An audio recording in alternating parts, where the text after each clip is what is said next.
federaalnimadii ayaa halis ku jirta marka gurmad federaal ayaan kolley anigu isku tirinayaa waayo halis xoogan ayay ugu jirtaa dawladnimadeennina niman shabaab la yiraahdo ayaa halis geliyay federaalnimadii dalku uu qaatayna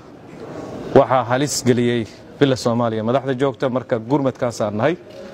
dawladda federaalka waxay leedahay hay'ado kala duwan bay ka tirsan tahay saddex hay'adood weeye hay'ad waa baarlamaanka iyo sharci dejinta iyo fulinta iyo garsoorka runtii dawladda federaalka mar walba dadku way isku qabtaan annagoo golihii sharci dejinta ka tirsan oo dawladda federaalkana ka tirsan oo qayb ka ah waxaan runtii raalli ka nahay in hanaanka doorashada oo ay wadaan guddiga madaxa bannaan ee doorashooyinka iyo xuduudaha Jubbaland iyo sida ay iska jadwalkii ay degsadeen ay u ilaalinayaan runtii aad bay noo raalli gelisay waxaan runtii annagoo dawladda federaalka ka soconnana aan rabnaa inaan halkan ka goobjoog uga ahaano waxaan runtii wax ayaan daraa laga xumaadaa in warqad iska duulaysa hadba wasaaradda arrimaha guduhu iska soo saarto oo aanan ogeyn ma wasaaradda soo saartay mise meel kale ay ka soo baxday annagoo dawladdii federaalka ee matalayna halkan joogna waxaan wasaaradda arrimaha guduhu hadday niyad sami rabto inay maaragtay goobjoog sidaan oo kale uga mid noqoto laakiin warqadaha meelahaas laga soo tuurayo wax macnaana ma leh dastuurka dalkana way ka soo horjeedaa qodobka 20aad wasiirku inuu akhristo iyo xukuumaddiisa iyo ra'iisul wasaarihiisa iyo madaxweynihiisu inay akhristaan way qodobka 20aad qodobka 120aad ee dastuurka dalkani uu ku dhisan yahay wuxuu awood u siinayaa dawlad goboleedyada dhismahooda awoodooda waxaa leh golayaasha fulinta iyo kuwa sharci dejinta dawlad goboleedka iskale dastuurka dawlad goboleedkana lagu cadeynayaa sidaas ku qoran marka meel dawladda dhexe ay ka soo gali karto arintaasi ma jirto qaanuun la'aanna dalkan laguma xukumi karo sharcigaas ay dalka ku joogaan marka inaan sharcigan u helino federaalnimadana aan dhidibada waa nidaam xukun oo lagu heshiiyay in dhidibada loo taago ayaan halkan u joognaa maalmaha soo socdan u joogi doonaa waxa weeye runtii wax qaldan anagu taageeri mayno waxaan arkaynaa inaan been la isaga warramine in la dhex yimaado meeshan maalmaha soo socdan insha Allah sidaasay noo noqon doontaa marka aad iyo aad baan ugu faraxsanahay soo dhaweynta loo sameeyay waxaan cadeynaynaa dalkan waa dal federaal ah maadaama uu yahay federaal awoodaha federaalka uu qaybsan yahay ee dawladda federaalka Soomaaliya leedahay midna waxaa leh dawladda dhexe dawlad goboleedkuna awoodiisa qayb uu leeyahay in la ixtiraamo oo qolo walbaaba inta ay awoodda ka leedahay ay maaragtay accesskeeda yeelato ayaana qarannimadu ku jiri kartaa waxaan ognahay farafarayntii lagu sameeyay maamul goboleedka Galmudug inuu maantay gabi ahaanba uusan jirin oo meel ku dambeyn doonana aan la garanayn marka si dadaalkii ay sameeyeen reer Jubbaland oo ay wuxuudii adkaysteen waxay suuro gelisay in maanta ay halkan soo gaaraan oo muxuu ahaayeeto baarlamaankii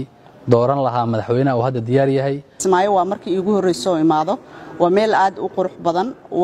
waxaan qirayaa in uu yahay nin aad u soo dadaalay oo wax badan uu soo qabtay oo alxamdulilaahi rabbil caalamiin maanta meesha aan fadhiyana kulli hadda maba dhihi kari Soomaali meeshan ka weynaaba ku taal maba dhihi kari waa ugu hambalyeynaa madaxweyne Axmed Madoobe waana ku faraxsanahay siday wax u socdaan marka alxamdulilaahi rabbil caalamiin ilaahay waxaan ka baryaynaa si nidaam oo xaq oo cadaalad ah inay ku dhacdo oo isa wax dhibaato leh ana Jubbaland aysan ka dhicinaan ilaahay aan ka baryaynaa dib u dhacay shabaab oo dalka gacanta u galay federaalki ayaa lagu soo duulay oo Soomaali ku heshiisay waad aragteen maamul goboleedyadii naga horeeyay waxa ku dhacay xildhibaano waxaan idin leeyahay haddii aad rabtaan dalkan inuu god ku dhaco isbeddelkaas adigaha u raaricin doontaan haddii aad rabtaan dalkan in la badbaadiyo Jubbaland maanta meesha ay joogto wad u jeedaan waa nabad waa amni laboorkii halkaan aan soo soconay cid askari oo nala socotay ma jirin barwaaqadan iyo nabadaan iskama iimaanay waa la keenay runtii waxa yar yar oo la tabanayana waa iimaan doonaan insha Allah taala war dalka aan dib loo celin waa idin la dardaarmaynaa waa idin la joogaynaa ilaa doorashada ka dhacda gudoomiyaha baarlamaanka iyo labadiisa ku xigeen madaxweynaha iyo ku xigeenadiisa ilaa laga doortay waa joogaynaa halkan iyo nabadgelyadiina wax walba aan kaga horeeyaano waxaan ognahay oon goobjoog u nahay xoogaalna u aan nahay dad badan oo madax iyo maxaan ku raahdaye nuuc kalaba leh in ay samaha iyo wanaaggaba ay dhib ku tahay oo maxaan ku raahdaye nabadgelyadan aad ku nooshihiin ay rabaan inay buuq idinka geliyaan inay meel idin geeyaanna ma rabaan waxaan la soconnaa madaxtooyada Soomaaliya iyo dawladda federaalku qaybteeda fulintu maamulada maanta qaar ee dhisnaa halka ay dhigeen maamulo dhisnaa in la kala diray oo cadaadiska iyo bareesharka inta laga badiyey maanta maamul jira aysan ahayn dadkiina la kala irdheeyey iyo maamulka la kala dirayna sidii la isugu keeni lahaa maanta halkay taagantaad ogtihiin galmudug gaar ahaan waxaan leenahay shacabka reer Jubbaland nabadgelyada haysataan iyo dawladdu ku far adeega insha Allah taala annaga ka xildhibaan ahaana goobjoog baan idin la ahaan doonaa ilaa guddoonka baarlamaanka ilaa madaxweynaha laga caleema saarayo waan joogi doonaa insha Allah taala siday wax u socdaan ilaa hadda raali baan ka nahay wax qurux badan baa socdo goobjoogna uu sii ahaan doonaa insha Allah taala wax qurux badan ay ka soo baxaan ayaan rajaynaynaa